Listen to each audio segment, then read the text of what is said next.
Bonjour, vous écoutez l'épisode 116 du podcast Mes trucs de prof dans lequel je vous parle de la réunion de parents. Je suis Émilie Lefatan, je suis formatrice et coach professionnelle spécialisée des métiers de l'enseignement, de la formation et de l'éducation. Et dans ce podcast, je partage avec la communauté enseignante des réflexions, des outils, des idées et plein d'autres choses dans le but de réfléchir et de faire réfléchir aux pratiques et aux métiers d'enseignant dans toutes ces dimensions. Ce podcast est disponible sur toutes les plateformes et sur le site mestrucsdeprof.fr. Je vous retrouve pour la rentrée du podcast puisque c'est le premier épisode que je sors pour cette rentrée de septembre 2023. Une rentrée qui est un peu particulière pour moi, vous le savez peut-être déjà si vous me suivez sur les réseaux sociaux, parce que c'est ma première rentrée en dehors de l'éducation nationale où je me lance cette fois-ci 100% à mon compte pour continuer de vous accompagner en coaching individuel, collectif ou en coaching d'équipe et sur des actions de formation en indépendante. Et puis c'est aussi le premier épisode que je publie depuis la parution de mon livre Gestion de classe mode d'emploi qui est paru aux éditions de l'étudiant en août. Donc voilà pourquoi cette rentrée a une saveur un peu particulière. Alors j'ai déjà quelques épisodes en attente à vous diffuser dans les prochaines semaines avec des interviews, mais pour cet épisode de rentrée, je me suis dit que j'allais commencer par vous parler de la réunion de parents pour la rentrée. J'avais déjà fait un épisode en 2019, mais c'était il y a 4 ans, et je me dis que 4 ans plus tard, j'ai de nouvelles choses à vous dire, en tout cas sous une autre forme. Donc hier, j'ai demandé en story sur Instagram ce que vous disiez à propos de la réunion de parents, et en gros, d'après vos réponses, d'après les réponses que j'ai eues, on peut dire qu'il y a 3 teams. D'un côté, il y a la team j'adore les réunions de parents, d'un autre la team j'ai peur et ça me stresse, et ensuite il y a la team je connais pas encore, je commence et je ne sais pas trop à quelle sauce je vais être mangée. Voilà, donc j'espère que cet épisode détendra un peu les personnes que ça angoisse, qu'il éclairera les personnes qui la vivront pour la première fois, et puis peut-être qu'il l'inspirera ou confortera les personnes qui aiment ce moment de rencontre avec les parents. Dans tous les cas, ce qu'on peut voir, c'est que cette réunion de parents, de rencontre avec les parents et avec les familles, elle est vraiment la source de beaucoup d'émotions plutôt fortes, qu'elles soient agréables ou désagréables. Donc les personnes qui aiment ce temps, en général, elles y mettent beaucoup de sens et elles y voient là une occasion de pouvoir clarifier leur travail, leur méthode, de pouvoir donner des explications aux parents, de répondre à leurs questions, de leur donner des conseils pour accompagner leurs enfants, etc. En gros, elles voient ce temps comme vraiment un temps pour écouter et rassurer les parents, et y voient une occasion de poser les bases d'une relation de coéducation. Et puis, il y a d'un autre côté les émotions et les pensées des personnes qui sont plutôt dans la peur, qui sont parfois dues à une peur de ne pas savoir se positionner lors de cette réunion, ou des personnes qui ont peur de ne pas pouvoir répondre aux questions des parents. Parfois certaines ont même peur de se sentir piégées ou mises en porte-à-faux lors de cette réunion. Il peut y avoir aussi la peur de se retrouver face à une classe remplie d'adultes quand on commence, ou même quand on a un peu plus d'expérience. C'est pas toujours la même chose et pas toujours facile de se retrouver devant d'autres adultes. Il peut y avoir également la peur de ne pas dire les choses de manière exhaustive et d'oublier de dire des choses qui pourraient être très importante et primordiale, voire vitale, et également la peur d'être jugé, d'être observé, d'être attendu au tournant. C'est vraiment les pensées et ce qui est revenu dans vos messages. Et c'est vrai que ça peut être un exercice difficile quand on n'est pas à l'aise, ça peut être une mise en danger, en tout cas ressentie comme ça, à laquelle on n'est pas forcément préparé. Et donc ça, c'était pour les émotions qui vont être liées à la peur, à l'angoisse pour la team 2. Et puis enfin, il y avait aussi des émotions qui vont être liées plutôt à de la frustration, qui peuvent être liées parfois soit à une organisation qui ne nous convient pas. Et pour certains, c'était dû à la sensation de perdre son temps avec la crainte qu'il n'y ait pas assez de parents qui viennent, ou bien encore à la sensation de faire quelque chose qui est juste obligatoire sans forcément y mettre beaucoup de sens. Donc je crois qu'il qui peut être vraiment utile de s'alléger par rapport à cette réunion de parents et en même temps d'en saisir les enjeux pour pouvoir y mettre du sens et pour y aller dans un état d'esprit qui va être favorable à la gestion de l'imprévu. Parce que comme quand on est en classe, même quand on prévoit et qu'on imagine comment ça va se passer, il y a toujours une dose d'imprévu quand on est avec d'autres êtres humains. Et donc, surtout quand on a mené cette réunion, on va devoir gérer cet imprévu-là. Et donc, c'est important d'être serein ou sereine pour pouvoir faire face à tout ça et puis mener cette réunion dans le sens dans lequel on a envie de la mener. Peut-être que pour commencer, vous pourriez vous dire que les parents qui viennent à la réunion de parents, ce sont le plus souvent des parents qui vont être soit curieux de savoir comment ça va se passer, soit complètement dans le flou et donc qui vont avoir un besoin de clarté, de clarification, de compréhension. Il peut y en avoir d'autres qui sont là simplement parce qu'ils sont hyper respectueux de l'invitation et qui mettent un point d'honneur à respecter les invitations de l'école et qui sont parfois présents, même quand ils sont plutôt clairs et qui n'ont pas grand-chose à apprendre. C'est par exemple mon cas hier, j'étais à la réunion de parents d'une de mes filles qui entre en 6e et j'étais plutôt claire sur ce qui va se passer, sur les nouveautés de la 6e. J'ai déjà une enfant au collège, j'ai rien appris de particulier, mais par contre j'étais présente parce que pour moi c'est important d'être là à ce moment-là. Donc on peut avoir ce genre de personnes comme moi dans le public, j'allais dire, dans la classe. Et puis il peut y avoir aussi juste des personnes qui ont juste envie de savoir comment ça va se passer pour leurs enfants, à qui ils confient leurs enfants, qui peuvent aussi avoir, pour certains, diverses inquiétudes qui vont être liées notamment à leurs expériences passées, leurs différentes expériences passées, qu'elles soient en tant qu'élèves eux-mêmes ou en tant que parents d'élèves qui ont peut-être un passif ou des expériences vécues et qui peuvent générer des inquiétudes. Et puis les parents, ils ont souvent des questions d'ordre organisationnel, ils ont envie qu'on les rassure sur la prise en compte des particularités de leur enfant, sur leur capacité parfois à eux à accompagner ou pas leur enfant, donc en l'occurrence à les accompagner.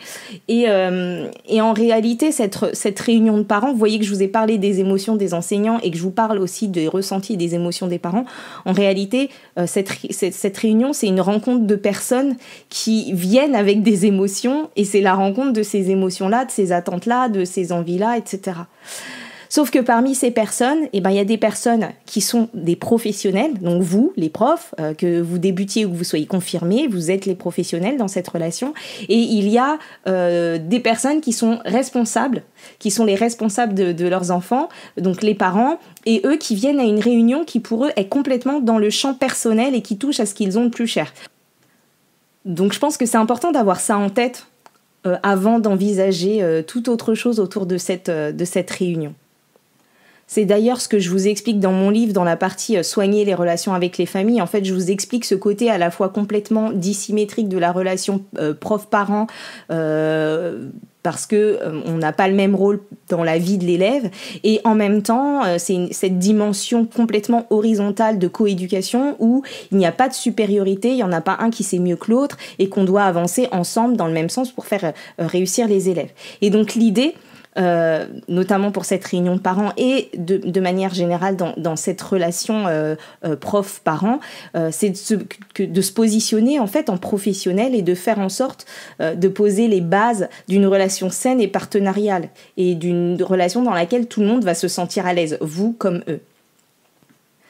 La réunion de parents, c'est l'une des premières occasions de poser le cadre de cette relation et donc il va falloir trouver le juste positionnement, être accueillant, être à l'écoute, être explicite, répondre aux questions tout en étant authentique mais professionnel, parce que être professionnel ça ne signifie pas de tout savoir mieux que l'autre, c'est juste une question de posture.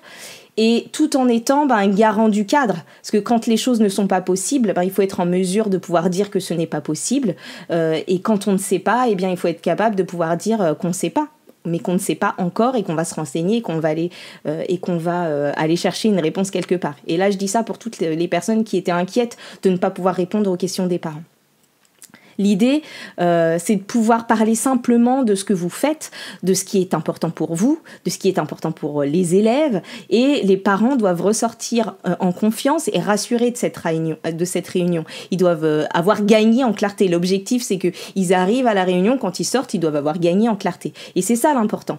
Donc peut-être qu'il s'agit surtout de vous demander, si vous étiez parent, à votre propre réunion, qu'est-ce que vous auriez envie d'entendre? Comment vous auriez envie qu'on s'adresse à vous?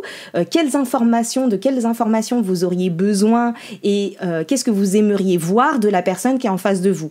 Et puis, si je vous accompagnais, moi, en coaching sur ce sujet, sur, admettons, la préparation de la réunion de parents, je crois que je vous inviterais à vous demander qui vous avez envie d'être lors de cette réunion. Quelle personne, quel professionnel vous avez envie d'être lors de cette réunion. Et puis je vous inviterai aussi peut-être à clarifier pour vous-même au préalable le cadre que vous voulez donner à cette relation et le cadre que vous voulez donner à ce fonctionnement entre les élèves et vous, entre les parents et vous. Voilà.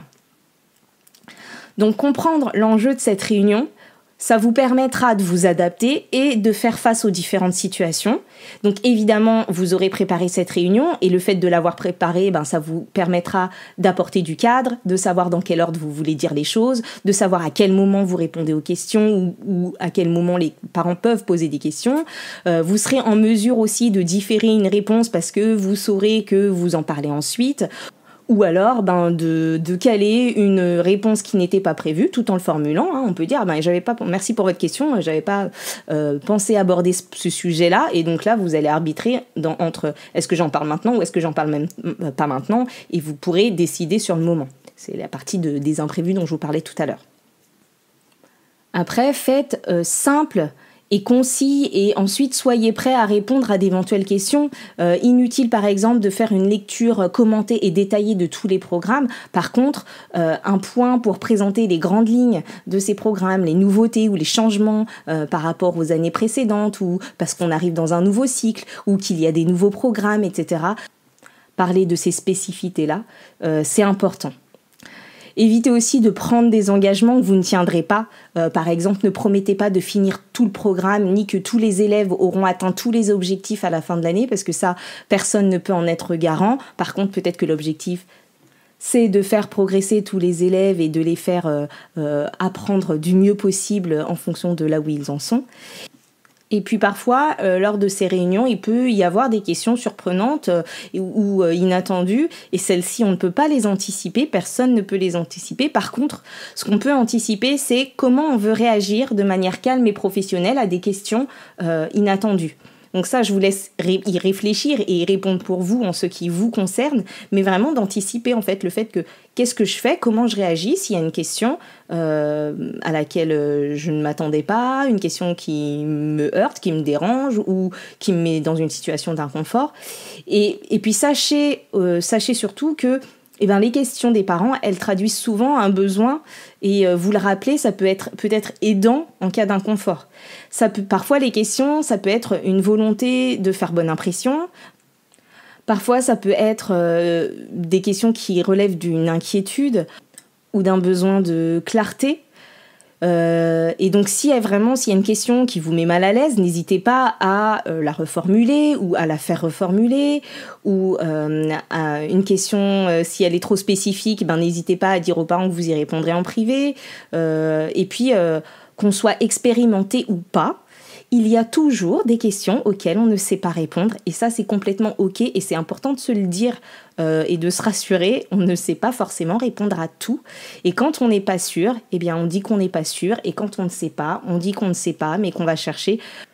Parce que finalement, pour la confiance et la fiabilité, dire des choses, les affirmer alors qu'on n'en est pas sûr, et devoir sans cesse aller les contredire derrière, même si c'est possible de le faire parfois, c'est plus nocif pour la confiance que d'être authentique et de dire qu'on ne sait pas, quoi. Voilà. Donc maintenant, il y a plusieurs façons d'envisager cette réunion de parents, et certains d'entre vous m'ont d'ailleurs fait des suggestions, des idées en réponse à ma story. Et je ne vais pas vous donner de plan type pour cette réunion, parce que selon ce que vous enseignez, selon le public auquel vous enseignez. Vous pourrez y mettre des contenus différents. La seule chose que je peux vous dire, c'est juste d'être intentionnel et de savoir pourquoi vous faites cette réunion et qu'est-ce que vous allez y dire et pourquoi vous voulez dire ces choses-là, et de préparer votre réunion en fonction de l'intention que vous avez pour cette réunion. Et puis dans votre plan, il faut que vous ayez des choses qui permettent de clarifier votre manière de travailler, votre fonctionnement, vos outils, vos attentes vis-à-vis des élèves, vis-à-vis éventuellement des familles, votre mode de communication, vos disponibilités, les spécificités de votre enseignement, de votre discipline ou de votre pédagogie, et dites ce qui est important pour vous. Permettez aux parents d'avoir de la visibilité sur ce que vous allez faire, sur ce que vous faites, donnez de la lisibilité à ce que vous faites, et permettez aussi aux parents de s'imaginer un peu comment cela se passe dans votre classe, dans vos cours, etc. Et puis on imagine souvent cette réunion de parents de manière un peu traditionnelle, avec l'enseignant qui est debout, qui parle, et les parents qui sont assis, qui notent et qui écoutent, ou qui lèvent la main et qui posent des questions, ce qui fonctionne très bien, et voilà, mais c'est aussi parfois ce qui peut mettre un peu moins à l'aise. Par contre, on peut aussi imaginer d'autres modalités pour faire évoluer cette réunion ou lui donner une autre direction. Donc, je vais vous en donner quelques-unes en vrac. Certaines viennent justement des idées que vous m'avez proposées en story. Et évidemment, comme d'habitude, ce ne sont que des idées pour vous inspirer ou pour vous ouvrir d'autres champs des possibles. Ce ne sont pas des injonctions. Voilà, si vous m'écoutez depuis un certain temps, vous savez que c'est comme ça que je fonctionne. Donc la première idée, ça pourrait être de faire intervenir et participer les élèves. C'est pas toujours facile, et souvent dans les écoles, pour des questions de place où on demande aux parents de venir seuls ou sans enfants, mais parfois c'est aussi un inconvénient logistique majeur pour eux, ce qui peut aussi éloigner certaines familles des réunions de parents. Et puis du coup, on peut imaginer faire participer les élèves, alors de plein de façons différentes. Il y a plein de façons possibles pour cela. Mais le fait de faire participer les élèves, ça va déjà créer aussi une motivation supplémentaire à venir aux réunions. Et là, je m'adresse notamment à ceux qui disent qu'il y a beaucoup de parents qui ne viennent pas. Et donc, parfois, pour les plus grands, on peut leur faire, par exemple, présenter des choses, des projets, des cahiers, ce qu'ils ont fait la première semaine, etc. Et puis, pour que ce soit possible, peut-être que plutôt que de faire une réunion d'1 heure, etc., on peut peut-être faire une réunion échelonnée, pour que du coup il y ait moins de monde en même temps dans la classe, et que les parents puissent arriver avec leurs enfants petit à petit. Imaginez ça plutôt comme une visite de classe que comme une réunion. C'est une option. Ce qu'on peut faire aussi, c'est faire circuler une boîte à questions en amont de la réunion pour recueillir les questions éventuelles des familles et pouvoir y répondre lors de cette réunion. Ça peut peut-être vous rassurer aussi sur le contenu des questions. Autre chose, on peut faire venir les parents de façon individuelle avec leurs enfants plutôt que de faire une réunion en collectif. Là, il y a plusieurs personnes qui m'en ont parlé, il y a notamment Greg et Apolline de mémoire, et ce sont des pratiques, c'est une pratique qui se fait de plus en plus. Ça permet de voir tous les parents, et d'en voir plus en tout cas, parce qu'ils vont se sentir invités, c'est un rendez-vous plus qu'une réunion. Ça permet du coup de créer un lien beaucoup plus personnalisé avec les familles dès le début de l'année. Évidemment, ce type de rencontre, ça prend un peu plus de temps, et donc on va pas tout expliquer comme on le ferait dans un grand groupe, mais ça permet de voir la relation sous un autre angle. Et donc on va plutôt inviter les parents, par exemple, à parler de leurs enfants, à nous poser des questions. Nous aussi, on va être en prise d'information lors de cet échange. Donc ça change un petit peu l'intention qu'on a derrière cette réunion de parents. Et en plus, l'enfant qui va être présent et invité va pouvoir également prendre part à la discussion, poser ses questions, les parents vont aussi voir comment on s'adresse à l'enfant, etc. Donc ça peut être intéressant d'essayer une nouvelle modalité. Ce qu'on peut faire aussi, c'est préparer une vidéo de présentation ou une vidéo à diffuser pendant la réunion.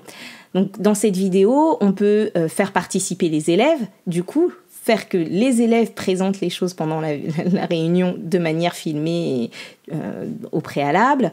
On peut également montrer des moments de classe, et c'est d'ailleurs ce que m'a proposé Julie, une auditrice qui est enseignante en maternelle, et qui me précisait même que lors de la réunion, elle diffuse, dans son école, il diffuse aux familles une vidéo pour expliquer le fonctionnement du cerveau. et de l'enfant. Et donc vraiment cette idée de vidéo, finalement, elle peut être déclinable à d'autres sujets, hein, les écrans, les réseaux sociaux, le harcèlement, enfin voilà, parce que la réunion de parents, c'est aussi un moment propice à la prévention, à faire de la prévention. Donc l'idée de la vidéo, ça peut être quelque chose à garder et à décliner. Ensuite, je vous disais que la réunion de parents, c'était aussi un moment où on crée les bases d'une relation. Et quand on donne rendez-vous à des gens, ben souvent, il faut penser l'accueil. Et donc, pour poser les prémices de cette relation, penser l'accueil, ça peut être plein de choses. Là, je vous dis ça parce qu'il fait hyper chaud au moment où j'enregistre l'épisode, mais ça peut être mettre de l'eau à disposition des familles pour les jours de grosse chaleur. En septembre, ça arrive souvent. Ça peut être prévoir une place pour chacun. Pourquoi pas avoir un petit récapitulatif à donner à la fin de la réunion ou après pour les parents qui n'auraient pas pu venir. Afficher le plan de la réunion au tableau, c'est rassurant, comme ça rassure les élèves d'avoir le programme de la journée le matin quand ils arrivent en classe, avoir sorti les affaires de l'enfant ou avoir prévu des choses à regarder. Ça peut être aussi être présent et souriant à l'arrivée des parents pour pouvoir les saluer individuellement, les questionner, discuter. Enfin bref, il y a plein de façons d'être accueillant et je suis sûre que vous saurez trouver comment l'être, mais c'est quelque chose qui se pense. Une autre piste, quand on a des parents non francophones, à défaut de pouvoir faire venir des traducteurs professionnels, on peut parfois essayer soit de les mettre en contact avec d'autres parents ou les asseoir à côté de parents qui sauraient éventuellement traduire ou faire l'interprète. Et parfois, il existe aussi dans les villes des associations locales. Merci Greg pour cette proposition sur Instagram. Donc des associations locales qui peuvent permettre cette traduction.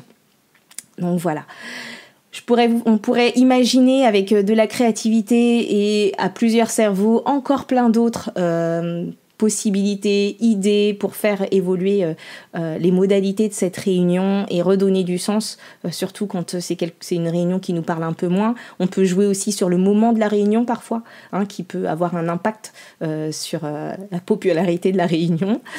Voilà. Et donc, si on devait résumer tout ce que je viens de vous dire là dans cet épisode en quelques mots, ce serait peut-être les mots clarté, transparence, intercompréhension, empathie, cadre et flexibilité.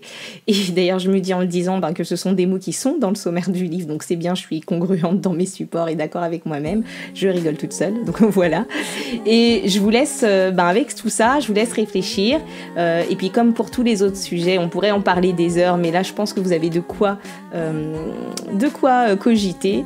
J'espère que vous écouterez cet épisode à temps avant votre réunion de parents et je vous souhaite une belle année scolaire si vous écoutez cet épisode à la rentrée. Même après d'ailleurs. Donc voilà, si vous avez envie de commenter cet épisode, vous pouvez le faire de différentes manières, soit sur le site mestrucsdeprof.fr, soit sur Instagram, Facebook, LinkedIn, ou bien en m'envoyant un commentaire écrit ou vocal sur contact@mestrucsdeprof.fr. Et puis, si vous avez envie d'un accompagnement en coaching ou en formation, qu'il soit individuel ou collectif, n'hésitez pas à me contacter par les mêmes réseaux dont je viens de vous parler, par les mêmes biais, ou par le formulaire de contact qui se trouve sur mon site mestrucsdecoach.fr. Et d'ailleurs, pour le coaching collectif, sachez que vous pouvez constituer un groupe de pairs qui auraient envie de travailler ensemble sur une même thématique et me contacter pour qu'on crée cette offre de coaching collectif. Voilà. Je vous retrouve bientôt pour un autre épisode et d'ici là, prenez soin de vous. Bye bye.